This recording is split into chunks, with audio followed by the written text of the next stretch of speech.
une très bonne question. C'est une très bonne question.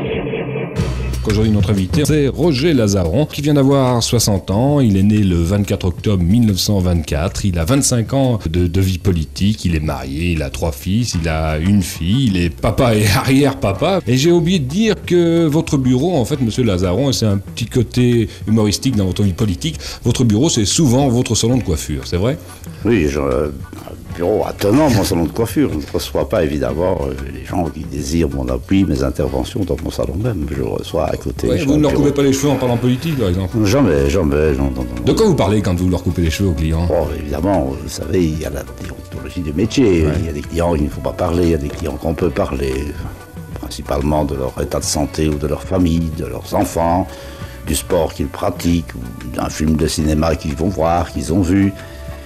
Bon, il y a toujours sujet à conversation quand on veut mener une conversation, et on peut très bien le faire dans un sens qui n'est pas celui politique, tout en gardant dans une ambiance de travail la pointe d'humour avec chacun qui se présente lorsqu'il est réceptif à cette pointe d'humour. Voilà. Quel est votre plus gros défaut? L'inexactitude. Vous n'arrivez pas à être à l'heure. C'est très difficile pour moi de suivre mon agenda et de rentrer surtout à l'heure. Que je n'ai jamais d'heure fixée pour rentrer. Mais enfin, disons que je fais mon possible lorsqu'il s'agit de ma charge scabinale, mais la journée se terminant, je serais vite tenté de ne pas tellement regarder ma montre, si vous voulez. Mon père n'était pas d'accord que je m'occupe de politique. Mon père n'en voulait pas. Pour la bonne raison qu'un indépendant à l'époque n'avait pas le droit d'afficher son opinion, qu'un indépendant, un commerçant devait vivre avec tout le monde et qui devait évidemment rester calme, qui pouvait penser ce qu'il voulait. Ça vous a coupé une clientèle Non, pas du tout.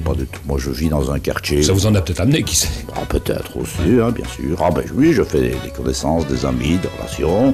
À ce quartier de Lillon, là, d'où vous êtes originaire, en fait, vous êtes né dans ce quartier-là? Oui, rue Bas-de-la-Place, un peu plus haut. Marché Saint-Remy, exactement. La maison a été expropriée pour la percée de l'avenue Golanvaux. Vous y tenez quand même à ce quartier, hein? Ah oui, bien sûr. Et vous l'avez relancé. Je l'affectionne beaucoup. Pour les fêtes de Wallonie, vous redonnez un grand coup chaque fois. Là. Chaque fois. Ouais. On aime son quartier, tout d'abord parce qu'il y a grandi, et on en conserve beaucoup de souvenirs et beaucoup d'amitié.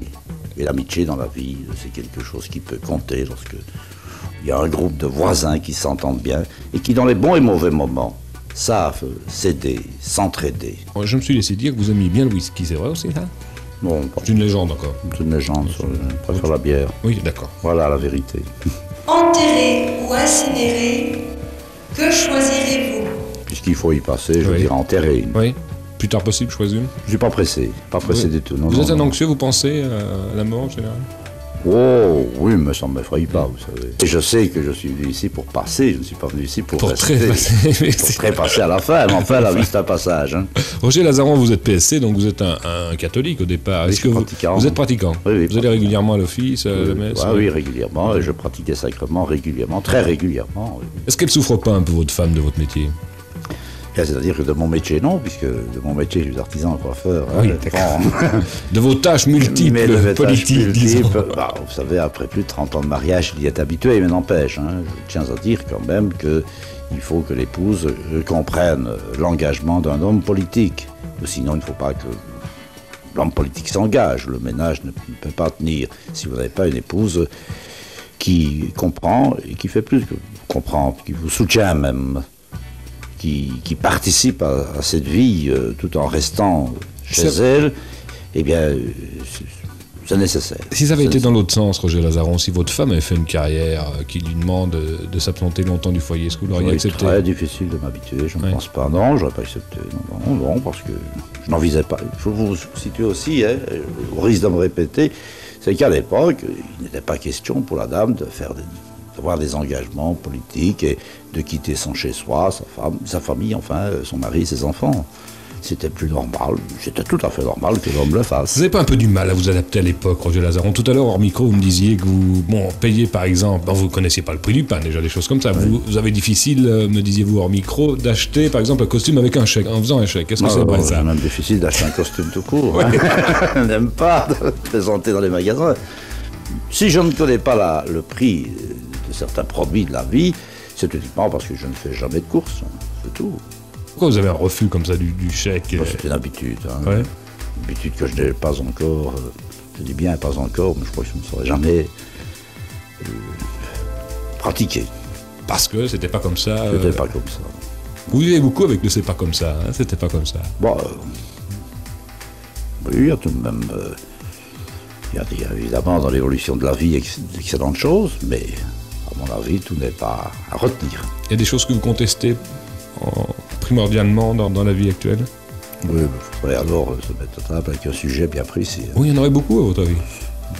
Bah, non, mais ça peut demander des explications. Et puis aussi, dans une conversation ou dans une discussion, ça peut éclairer deux parties qui ne représentent pas la même idée sur, par exemple, la façon de vivre en 1984. Mais est-ce que c'est toujours Roger Lazaron qui parle l'homme? Est-ce que ça vous arrive de parler aussi homme, je veux dire, pas parti politique? Si je vous dis Roger Lazaron, est-ce qu'il y a quelque chose qui vous a vraiment déplu les dernières années dans notre ville, par exemple? Mais pas parti politique, vous, répondez-moi. Sans passer par le PSC. Oui, il s'agit de rester l'homme tout court de la rue et d'écouter les autres, ils vous le diront. Et vous direz, vous devez ajouter, ils ont raison. Est-ce que c'est pas gênant toujours la d'avoir une étiquette politique? Le vandalisme. L'étiquette politique. Il n'y a pas besoin d'avoir une étiquette politique ou d'avoir un mandat politique pour éprouver le vandalisme. Et pourquoi l'avoir alors? Quoi? L'étiquette. L'étiquette. Oui. Vous savez, nous sommes dans un régime démocratique. Si vous voulez tout de même représenter la population, vous devez prendre un dossard politique. Vous n'avez jamais eu envie de dire la politique, ras-le-bol, j'arrête, il n'y a jamais eu un moment où vous avez dit non, fini la politique? Non, mon salon de coiffure, tout ça. Non. Jamais? Non, je n'y pense pas. Non.